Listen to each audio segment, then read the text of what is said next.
আজকের এই ব্যতিক্রম ধর্মী এই অনুষ্ঠানে আপনারা এমন কিছু মানুষ আজকে এখানে একত্রিত হয়েছেন, কোনো বাধ্যবাধকতা ছাড়াই মানুষ যাদেরকে সম্মান করে, জীবনের অনেক কঠিন মুহূর্তে যাদের কাছে দুটো ভালো উপদেশ বা সঠিক পরামর্শ মানুষ আশা করে এবং পেয়েও থাকে।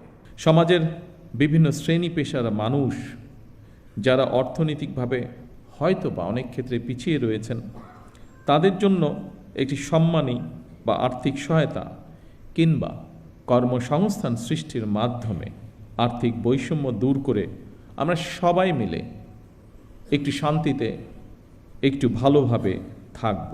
ভোটের কালই নখ থেকে মোচনের আগেই আমরা আমাদের সকল প্রতিশ্রুতি ধারাবাহিকভাবে বাস্তবায়নের কাজ শুরু করেছে। আগামী 14ই এপ্রিল তথা পয়লা বৈশাখ থেকে আমরা ইনশাল্লাহ ফার্মার্স কার্ড বা কৃষক কার্ডের পাইলট প্রজেক্ট চালু করব।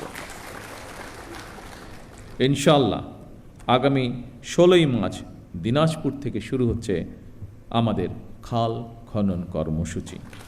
আজ থেকে খতিব, ইমাম, মুয়াজ্জিম এবং অন্য ধর্মের ধর্মীয় গুরুদের জন্য আর্থিক সহায়তা বা সম্মানী কর্মসূচির পাইলট প্রজেক্ট চালু হলো। আমি একজন রাজনৈতিক কর্মী হিসেবে দৃঢ়ভাবে বিশ্বাস করি যে দেশের নাগরিকদেরকে যদি দুর্বল করে রাখা হয় তাহলে রাষ্ট্র কখনোই শক্তিশালী হতে পারে না,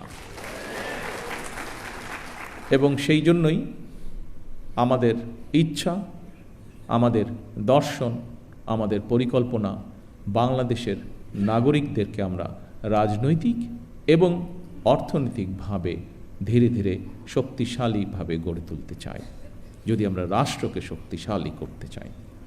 ধর্ম, বর্ণ নির্বিশেষে প্রতিটি শ্রেণী পেশার মানুষ তথা প্রতিটি নাগরিকের আর্থিক সামাজিক নিরাপত্তা নিশ্চিত করার জন্য সরকার রাষ্ট্রীয় সামর্থ্যের সবটুকু দিয়ে চেষ্টা চালিয়ে যাচ্ছে এবং ইনশাল্লাহ চালিয়ে যাবে। আমি এই দেশের নাগরিক হিসাবে, একজন রাজনৈতিক কর্মী হিসাবে দৃঢ়ভাবে বিশ্বাস করে ইনশাল্লাহ দ্রুততম সময়ের ভিতরে আমরা রাজনৈতিকভাবে এবং অর্থনৈতিকভাবে একটি সুন্দর স্বনির্ভর আমাদের প্রত্যাশিত বাংলাদেশ গড়ার কাজে এগিয়ে নিয়ে যেতে পারব। প্রতিহিংসা এবং সহিংসতা মুক্ত একটি নিরাপদ সমাজ বিনির্মাণের ক্ষেত্রে ধর্মের এই উদার নৈতিক শিক্ষণীয় বিষয়গুলো অতুলনীয়। দেশে প্রায় 3.5 লক্ষ বা তার কিছু বেশি মসজিদ রয়েছে, এর বাইরে অন্যান্য ধর্মীয় প্রতিষ্ঠানগুলোও রয়েছে। আমরা সারা দেশে মসজিদ এবং এই ধর্মীয় প্রতিষ্ঠানগুলোর ধর্মীয়, সামাজিক এবং নৈতিক শিক্ষা কার্যক্রমের কেন্দ্রবিন্দুতে পরিণত করতে চাই।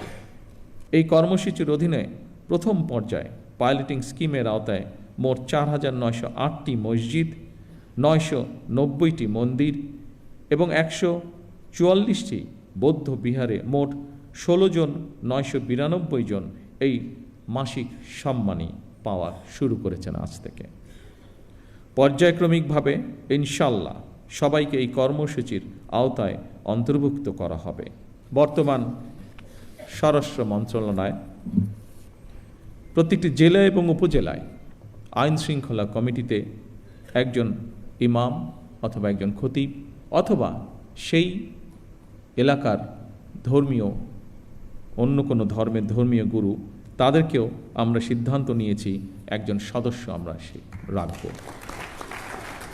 কেউ যেন আমাদের মধ্যে বিভেদ সৃষ্টি করতে না পারে। মুসলমান, হিন্দু, বৌদ্ধ, খ্রিস্টান আমরা সবাই মিলে ইনশাল্লাহ একটি শান্তিময়, শান্তিপূর্ণ বাংলাদেশ গড়ে তুলব একসাথে। আমরা আজ সব ধর্মের মানুষ একসঙ্গে বসেছি, এক কাতারে বসেছি। এটি আমাদের বাংলাদেশের আবহমান কালের ঐতিহ্য।